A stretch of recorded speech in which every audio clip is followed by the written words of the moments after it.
persons were shot and killed in separate incidents in Grange Hill, Westmoreland Saturday. The first incident happened in Geneva District at about 8 a.m.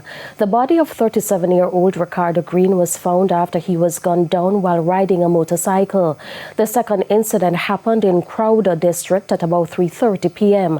The body of 22-year-old Alex Anthony Mackenzie was found in a field face down with gunshot wounds. And at about 8:15 p.m. on Rory Street, the body of 49-year-old Anthony Smith was found. No motive has been established for the killings.